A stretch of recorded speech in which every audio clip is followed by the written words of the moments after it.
Bawat hibla ng buhay ay may tinatagong liwanag. Sa channel na to, malalaman ang tunay na kwento. Mula sa simula hanggang sa wakas. Ihanda ang sarili sa mga bagong kaalaman. Panoorin natin ang video ng Mensahero ng Silangan.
Masayang bati ulit mga Ophirians. Sa mga new subscribers, welcome to Ophirian Heritage Conservatory. Ipapakita natin ngayon ang mga gawain ng serpent seeds na hindi nakikita ng karamihan.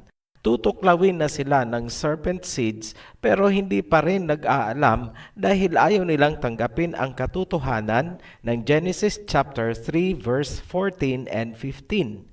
The Elohim said to the serpent, I will put enmity between your seed and the woman's seed. He will crush your head and you will bruise his heel.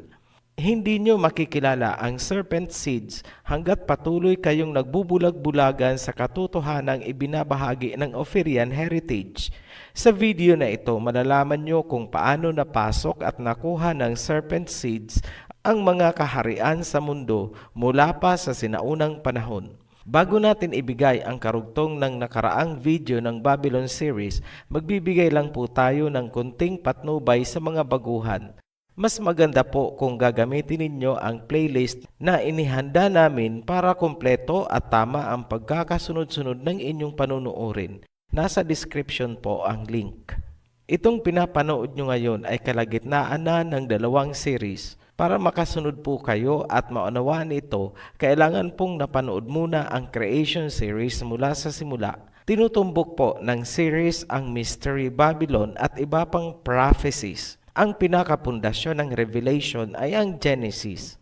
Ang susi sa Mystery Babylon ng Book of Revelation ay ang tamang pagkakaunawa ng serpent seed mula sa panahon ni Adam and Eve. Kapag hindi yan inalam, hindi rin mauunawaan ang kabuuan ng Book of Revelation. Pansining mabuti, ang Genesis ay nagsimula sa Tree of Life, ang Book of Revelation ay matatapos sa Tree of Life. Ngayon, dugtungan na natin ang nakaraang video. Ito na po ang Serpent Seed number 6 at ito ay Babylon Series number 3. Sa ating pagpapatuloy, laging tandaan na meron pang Nephilim pagkatapos ng baha na nakikialam sa human race. Carrier man ng serpent seed o hindi, kapag nalahian ng Nephilim ay nagkakaroon ng matingkad na kulay na sobrang naiiba sa kulay ni Shem at Ham. Ang lahi ni Shem ay mula sa pagiging very dark brown hanggang sa pagiging light brown o kayumanggi. Categorically, mabibilang ang Shemites sa black race dahil sa melanin content. Ang lahi naman ni Ham ay much darker kaysa mga Shemites. Hindi na natin kailangan pang ipaliwanag bakit halos walang melanin pigment ang lahi ni Japheth. Kahit manirahan sila sa Africa at mag-sunbathing ng matagal, kahit na malapnos na ang balat nila, hindi nila makukuha ang kulay ni Shem at Ham. Sa kabilang panig naman, kahit pumuti ang lahi ni Shem, dahil hindi nasikatan ng araw, muling babalik ang tunay na kulay kapag nasikatan na. Yan ay dahil sa natural melanin content ng balat ng mga Shemites. Hindi po totoo ang sabi-sabi na kapag ikaw ay nasa malamig na lugar, ang magiging lahi mo ay magiging parang kano. Katunayan, ang kulay ng mga native Eskimo mula sa pinakaunang lahi nila ay ganun pa rin naman hanggang ngayon. Hindi sila nagmukhang kano. Sa nakaraang video, may iniwan tayong katanungan kung sino ang nagpasimula ng snake divination o snake worship. Kapag alam natin kung saan nagsimula, madali nang masundan ang kanilang bakas sa kasaysayan. Mahalagang mag-recap tayo ng kunti para ma-refresh ang ating kaalaman mula sa nakaraan. Naipakita natin sa mga lumipas na video na sina Ama ang snake carrier na direktang nanggaling sa lahi ni Cain. Ang serpent gene ay taglay ng mga anak ni Ham at ito ay nabuhay kay Cainaan. Kung hindi ito lubusang nauunawaan, payo namin balikan nyo ang nakaraang videos ng Creation Series. Ngayon, bakit natin ito binibigyan ng diin sa pagtatalakay? Kasi maraming naglipana ngayon ng mga literature na iniuugnay ang mga Semitic sa snake worship. Ang basihan, dahil natagpuan daw sa Israel ang mga artifacts na ginagamit sa snake cult. Mabenta ang istorya na yan sa mga hindi alam ang pinakamalalim na pinagmula ng serpent seed sa panahon pa lang ni Adam and Eve. Kung natatandaan pa, si Cainaan ang naunang umukupa sa lupain ng Israel. Nakuha lang ng lahi ni Jacob ang lupain noong lumabas sila galing ng Egypt, panahon na ito ni Moses. Kinailangan pa munang bawiin ng 12 tribes of Israel ang lupain mula sa mga Canaanites. Ang tamang chronology ng Biblia ay nagpapatunay na yung mga snake cult artifacts ay galing sa mga Canaanites at Babylonians. Hindi po sila Semitic dahil lahi sila ni Ham na anak ni Naama. Ang Semitic ay lahi ni Shem. Pangalawa, ang mga Semitic or Shemites na lahi ni Shem ay hindi sumasamba sa serpent dahil hindi naman serpent seed ang mga Shemites. Kung meron mang Shemite na naimpluwensyahan, hindi pa rin nararapat sabihing ang snake worship ay Semitic origin. Ang mga Afarians or Filipino ay galing kay Shem, kaya tayo ay mga Semitic or Shemites. Kahit naman sabihin nating hindi natuto sa tamang pagsamba ang ating mga ninuno dahil nga napahiwalay na si Joktan, wala po tayong history bilang civilization na sumasamba sa ahas. Klarado po tayo dyan. Walang ibang magpapalaganap ng serpent or snake worship kundi ang serpent seeds. Sa aming analysis, ang mga civilization na may serpent worship ay mga serpent seeds with few exemptions kung meron man. Pag sinabing worship, ibig sabihin, yan ay pagkilala sa serpent bilang banal na dapat sambahin. Lagi nating tandaan na ang mga Greek ay may close affinity sa mga Babylonians, Canaanites at Egyptians. Kitang-kita yan sa civilization ng ancient Greeks hanggang sa ngayon. Sinalo ng Greeks ang ideology, culture, philosophy at religion ng Babylon, Canaan at Egypt. Ang naging pinakasentro niyan at repository ay ang Babylon. Tinangkilik ng Greeks ang Babylon, binihisan ang harlot woman, binigyan ng bagong pangalan at bagong trademark at ipinasa sa new generation. Sa business concept, ang tawag dyan ay rebranding. Kung gagawa natin ng simpleng equation, ganito ang lumalabas. Canaanite plus Egyptian plus Babylonian equals Greek civilization. Mula naman sa Greek, isinilang ang civilization ng Europeans kasama na ang Australians and Americans. Itong mga Australians, kahit nakatira na sila sa teritoryo ni Ham, hindi pa rin sila maituturing na lahi ni Ham dahil sila ay mga estranghero lamang sa lupain. Lahi pa rin sila ni Japhet. Ophirian, bakit naman tila masyado kayong focus sa mga Greeks? Meron pong dalawang mabigat na dahilan. Una, sila ang nag-translate ng Old Testament mula sa Aramaic Hebrew dialect papuntang Greek. Ang original New Testament naman daw ay nasusulat sa Greek.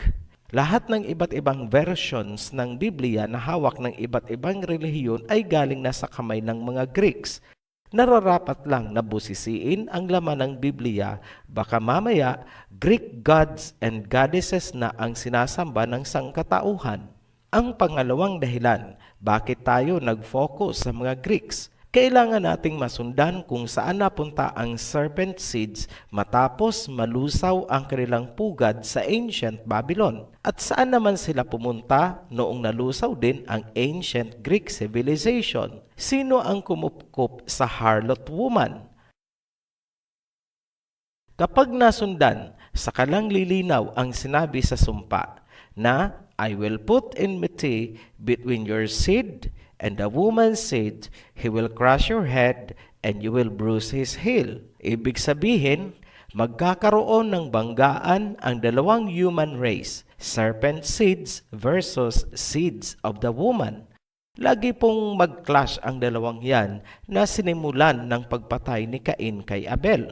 Gantihan yan hanggang sa dulo ng panahon on a global scale. Sinabi din yan sa Matthew, nations shall rise against nations. Ibig sabihin, ang mga nations na pinamumunuan ng serpent seeds at nations na pinamumunuan ng woman's seeds ay laging maglalaban hanggang sa dulo ng panahon. Yan ang inilalarawan ng Book of Revelation. Mapipigilan ba natin? Hindi. So bakit pa natin inaaral itong prophecies mula sa Genesis kung hindi naman pala mapipigilan? Simple lang po, para alam natin kung saan tayo dapat lumugar. Hindi po natin hangad na magkaroon ng pagkakahati-hati ang sangkatauhan. Ngunit, ihayag man natin o hindi ang ating nalalaman, ang sumpa ay nangyayari na noon pa hanggang ngayon at hanggang sa darating na panahon. Ang nakasulat ay matutupad sa ayaw natin at sa gusto. Balikan natin ang serpent divination o worship na ginagawa ng serpent seeds. Magsimula ulit tayo sa pinakamatandang civilization sa Fertile Crescent pagkatapos ng baha. Canaan at Mesopotamia ang focus natin muna. Maraming artifacts na ginagamit sa serpent cult or snake worship ang natagpuan sa Canaan at mga lugar sa Israel na inukupan ng lahi ni Canaan bago pa man dumating doon ang mga Israelites. Dalawa ang natagpuan sa Megiddo, isa sa Gezer, isa sa Sanctum Sanctorum ng Area H Temple ng Hazor, at dalawa naman sa Shechem. Iisa ang sinasabi ng Bible, History, and Archaeology. Ang mga lugar na yan ay inukupan ng mga Canaanites bago pa man dumating ang mga Israelites. Wala pong kinalaman ang mga Shemites o Semitic sa snake worship. Ngayon, may history ba ng hidwaan sa pagitan ng Canaan at lahi ni Shem? Yes, meron. Inagaw ng mga Canaanites ang lupain ng Israel at nagkaroon ng sagupaan sa pagitan nila noong panahon ni Joshua matapos makalaya ang mga Israelites mula sa Egypt. Kung ganon, natupad na naman ang sumpa. I will put enmity between your seed and the woman's seed. He will crush your head and you will bruise his heel. Pumunta naman tayo sa Egypt. Kung naaalala pa, ang Egypt ay nagmula kay Mizraim na anak ni Ham.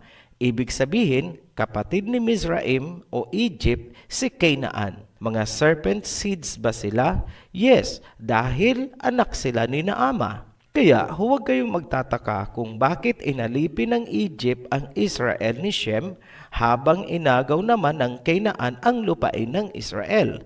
Kumbaga, pinagtulungan ng magkapatid na serpent seed ang mga Israelites. Ngunit, huwag niyo munang husgahan agad ang lahi ni Ham, pababa kay Mizraim at Cush dahil sa paglipas ng panahon, bandang huli, ang Israelites ay kumanlong sa lahi ni Cush sa Africa. Tandaan po natin na ang serpent genes ni Ham ay dormant o recessive dahil diluted na ito ng genes ni Noah. Yung galing kay Canaan ang naipasa sa Babylonians na active. Ngayon, ano naman ang proof na nagkaroon nga ng snake worship at divination sa Egypt? Ang cobra ay sinasamba ng mga Egyptians. Ang cobra ay hindi lamang nauugnay sa sun god na si Ra, kundi sa iba pang mga gods gaya ni Wadjet, Renenotet, Nehebkau, at Meretseger.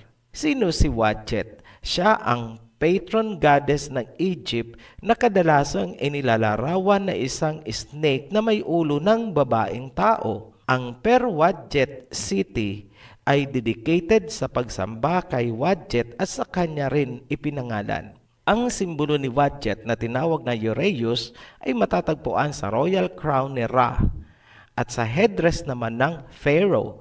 Tandaan niyo po, itong Ra ay God of the Sun. May kaugnayan yan sa sun worship na tatalakayin natin ng hiwalay. Ang isa pang god na may kinalaman sa serpent worship ay si Meretseger at nauugnay naman kay Osiris, ang god of the afterlife ng mga Egyptian. Ang ibig sabihin ng Meretseger ay she who loves silence, kung kaya siya ay itinuturing na goddess ng mga libingan. Malaki po ang naging epekto nitong sina Ra, Osiris, Amon, Horus at iba pang mga gods and goddesses sa modern day religions. Mag-integrate na po tayo ng information tungkol sa Egypt. May pyramid ba ang Egypt? Of course, yes. May mga obelisk? Yes. May serpent worship? Yes. Nagkaroon ba ng hidwaan sa pagitan ng Egypt at lahi ni Shem or seed of the woman? Yes. Inalipin ng mga Egyptians ang mga Israelites. Kung ganon, nagkaroon na naman ng katuparan ang sumpa ng Genesis. I will put enmity between your seed and the woman's seed. He will crush your head and you will bruise his heel. Ngayon, puntahan na natin ang Mesopotamia. Huwag po kayong malito. Ang Mesopotamia ay malaking region sa Fertile Crescent kung saan matatagpuan ang Sumer at Babylon, ang pinakasentro ng civilization. Sa Mesopotamia, meron silang tinatawag na Ningizida, Lord of the Good Tree. Ito ang Mesopotamian god of vegetation. Ayon sa Sumerian mythology, siya ay isang serpent na ang ulo ay tao. Ngayon, ano ang ibig sabihin ng Lord of the Good Tree? Sino ang Lord at ano ang tree na tinutukoy? Ang tinutukoy nilang Lord ay ang serpent.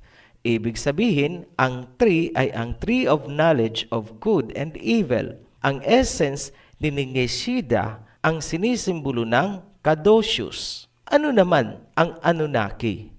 Marami sa atin ang familiar sa Anunnaki story dahil sa ancient astronaut theory at chariots of the gods ni Zecharia Sitchin. Sa mga nakumbinsi at inclined to believe this theory, makinig po kayong mabuti.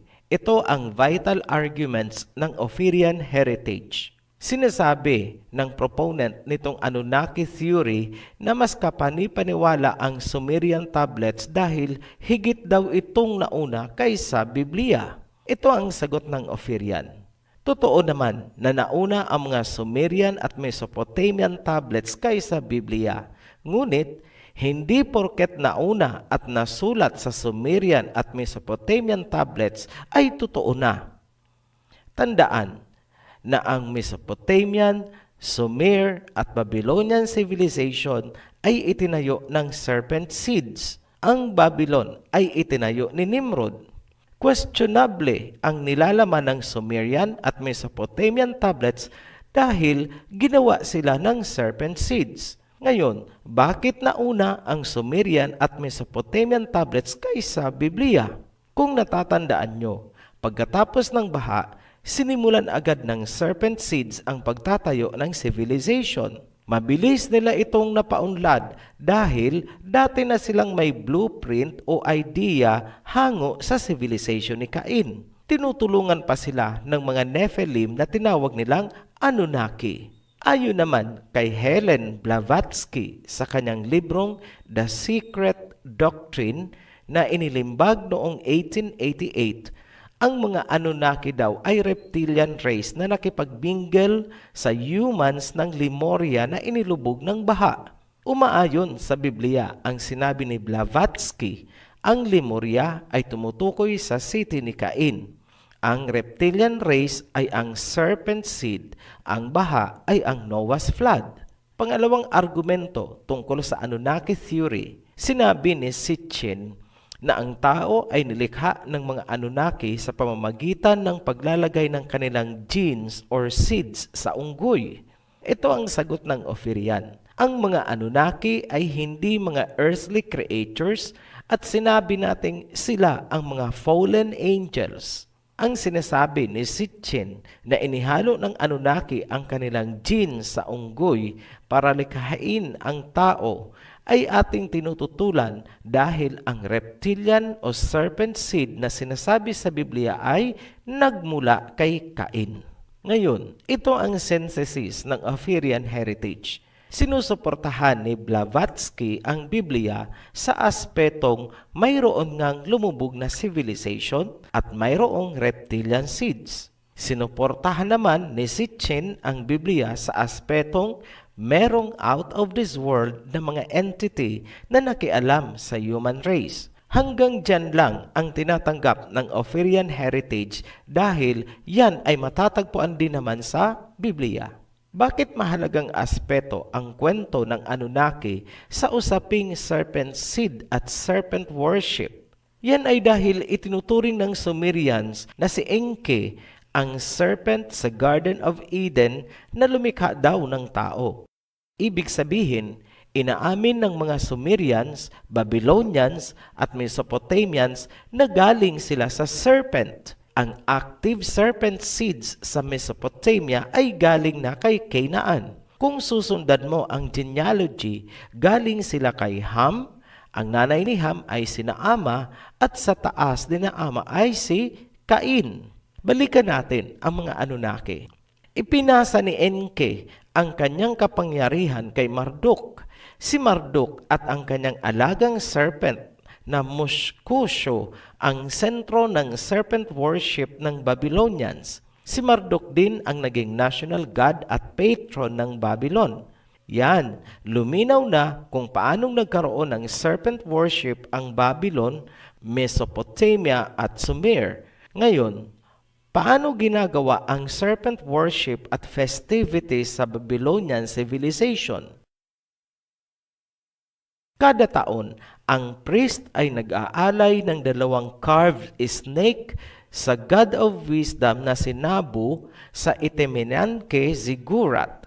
Maliban dyan, ang mga Sumerians at Babylonians ay may diyosa ng pag-ibig, pagtatalik at pakikidigma. Ang pangalan ng diyosa ay si Inanna. Ang tawag naman sa kanya ng mga Akkadians ay Ishtar. Sa Greek naman ay Aphrodite. At pagdating sa Rome ay naging Venus. Iisa lang po ang pinanggalingan niyan, si Inanna or Ishtar, kung saan ipinangalan ang Ishtar Gate ng Babylon. Meron ding isang terracotta relief mula sa panahon ni King Hammurabi, 1792 hanggang 1750 BCE. Ang tawag dito ay Queen of the Night at pinaniniwala ang depiction ito ni Inanna. Ano ang ginagawa ng mga priestess ni Inanna or Ishtar? Sa panahon ng sikretong pagriritual, ang mga priestess ni Inanna o Ishtar ay nagsusuot ng scarlet na kulay ng damit. Sila ay makikipagtalik sa mga hari at mga dignitaries mula sa iba't ibang bansa upang magkaroon ng mga anak sa hari. Ang mga anak ng priestesses na ito ang naging future kings and queens ng mga makapangyarihang bansa. Itinuturing silang royal serpent bloodlines. Kung medyo mabilis po kayong mag-isip, ngayon pa lang, mapapag-ugnay nyo na kung paanong nakontrol ng serpent seeds ang pinaka-powerful na mga bansa. Simple lang, ang serpent seed na anak ng mga priestesses ang naging tagapagmana ng kaharian. Yan ang trabaho ng mga priestesses ni Inanna. Kung titingnan sa isang aspeto, para na rin nilang nasakop ang isang bansa dahil ang magiging hari ay Babylonian. Dahil naiintindihan nyo ang serpent seeds, ngayon pa lang natatanaw nyo na ng malinaw ang Book of Revelation kahit nasa Genesis pa lang tayo. Ang gawain ng mga priestess ng Babylon ay tugmang-tugma sa sinasabi ng Book of Revelation, chapter 17, verse 2. With her, the kings of the earth committed adultery, and the inhabitants of the earth were intoxicated with the wine of her adulteries. Verse 3. Then the angel carried me away in the spirit into a wilderness. There I saw a woman sitting on a scarlet beast that was covered with blasphemous names and had 7 heads and 10 horns. The woman was dressed in purple and scarlet and was glittering with gold, precious stones, and pearls. She held a golden cup in her hand filled with abominable things and the filth of her adulteries. The name written on her forehead was a mystery, Babylon the Great, the mother of prostitutes and of the abominations of the earth. Ang sinasabi ng Revelation na ang mga hari daw ng mundo ay nakipagniig, fornication, adultery, dito sa harlot woman ay tila hindi lamang symbolic kundi literal na nangyari mula pa sa ancient Babylon. Nagtutugma at iisa ang sinasabi ng history, archaeology at Biblia. Ngayon, nagkaroon ba ng banggaan sa pagitan ng ancient Babylonians at lahi ni Shem? Yes. Nilusob ng Babylonians ang Israel at winasak ang templo. Kinuhang bihag ang mga Israelites na lahi ni Shem. Sa panahong yan nangyari, yung inilagay si Daniel sa yungib ng mga leon. Yan ang panahon na muling natupad ang sumpa sa Genesis. I will put enmity between your seed and the woman's seed. He will crush your head and you will bruise his heel. Ngayon, mag-pass forward tayo. Sino ang sumalo ng culture ng Babylon? Greece. Pinaghalo-halo nila ang belief system ng Egypt at Babylon at yung sa kanila. Beware, maraming modern religions ang tumangkilik ng Babylonian worship. Nasa kanilang mga songs of praise, bukang bibig nila ang mga blasphemous at abominations na ipinagbabawal sa Biblia. Dahil dyan, may mahigpit na babala sa Biblia, Revelations chapter 18 verse 4. Then I heard another voice from heaven, Come out of her, my people, so that you will not share in her sins, so that you will not receive any of her plagues. Yan po ang warning po sa atin. Lumabas daw tayo sa Babylonian system. Kung yan man ay religion, civilization, ideology, o kung ano pa man. Come out of her, my people. Yan po ang ibig sabihin ng Revelations chapter 18 verse 4. Ang snake or serpent worship at divination ay kumalat. Meron sa Mesoamerica, prominente din sa mga Aztecs, meron sa China, Cambodia, Africa, at halos buong mundo. Very logical to assume na lahat yan ay nagsimula sa oldest human civilization sa Mesopotamia pagkatapos ng baha. Kung ang mga date niyan ay mas matanda pa sa baha, then iisa lang ang pwedeng panggalingan, ang civilization ni Cain na inilubog ng baha. Gaya ng sinabi natin kanina, kailangan nating mag-focus sa Greece dahil sila ang sumalo ng Mystery Babylon. Katunayan, tinangka pa ni Alexander the Great na muling itayo ang Etemenanke Ziggurat o yung Tower of Babel. Ngayon, ipapakita namin kung paanong nag-integrate ang Serpent Seed Civilization sa mga Greeks. Importante yan dahil ang mga Greek ang nagsalin ng Old Testament at sinasabi ng mga Western scholars na ang original New Testament ay Greek. Kung i-research nyo naman, ang cradle of Western civilization ay Greece.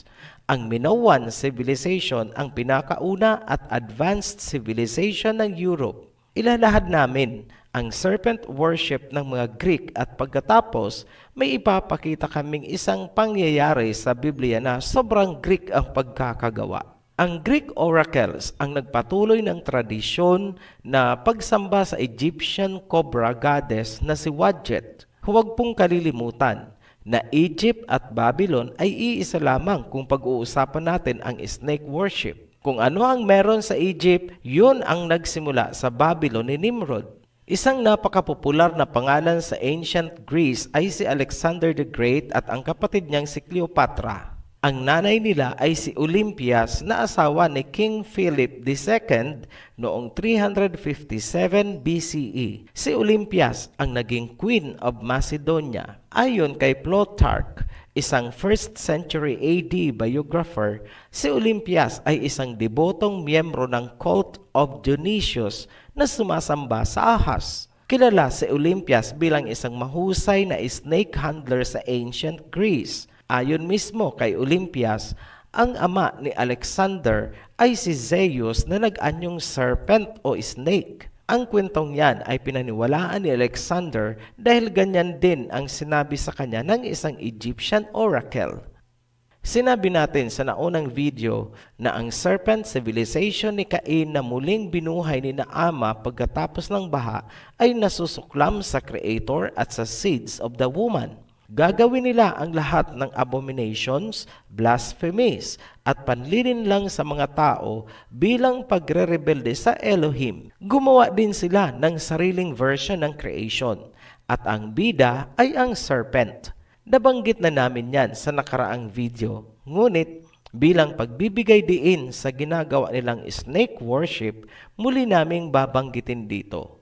Sinasabi ng mga Greeks na ang serpent ang nagbigay ng kaalaman sa mga tao upang makalaya sa sakim at malupit na iluhim. Para sa mga Greeks, ang serpent ang nagbibigay ng kalayaan, karunungan, kagalingan at kaligtasan para sa sangkatauhan. Yan ang kanilang iniingatang doktrina habang tinatranslate nila ang Biblia mula sa Aramaic Hebrew papunta sa Greek. Ngayon, bibigyan namin kayo ng palaisipan. Sa Genesis, ang serpent ay nauugnay sa panlilinlang, kapahamakan at kamatayan ni Adam and Eve at ng buong sangkatauhan. Ang icon ng fall of humanity ay ang serpent. Ngunit, pagkatapos ng baha, bumangon ang Zeus religion ng mga Greeks. Ginoglorify nila at sinasamba ang serpent. Para sa kanila, ang serpent ang nagbigay ng wisdom, karunungan, at kaligtasan. Katunayan, ang serpent ay simbolo nila ng kalusugan at kagalingan. Kumusta naman ang credibility ng mga Greek translators ng Biblia? Hindi ba't kahit ang Nephilim na ang ibig sabihin sa Hebrew ay fallen ones, ay ginawa nilang gigantes o giants para hindi raw maapektuhan ang kanilang mga gods and goddesses? Paano kaya kung ang sinasamba nilang serpent naman ang apektado? Hindi kaya baguhin din nila ang totoong nilalaman ng Biblia? Ito ang $1,000,000 question. Totoo kaya ang pagkakasali na serpent o snake nga ang ipinagawa kay Moses na itinaas niya upang makaligtas sa tiyak na kamatayan ang mga Israelites na natuklaw ng mababangis na ahas? Yan po, ang kwentong yan ay matatagpuan sa Numbers chapter 21 verse 4 hanggang 9. Ngayong kilala nyo na ang mga Greeks, isipin nyong mabuti ang issue na nasilip ng Ophirian heritage. Abangan nyo po ang natatangi o special edition kung saan hihimayin natin ang issue na yan. Importante po yan dahil ang hawak nating Biblia ay gawa ng mga Greeks. Muli po kaming nagpapasalamat sa mga patuloy na sumusuporta sa Ophirian Heritage. Hanggang sa muli, be blessed, Ophirians! Tunay nga ninyong tuklasin. Kung kayo'y natuto o naliwanagan, pakisuportahan ang ating video sa pamagitan ng likes and subscribes. Muli, maraming salamat sa panunood. Kita-kits sa susunod na video na Mensahero ng Silangan.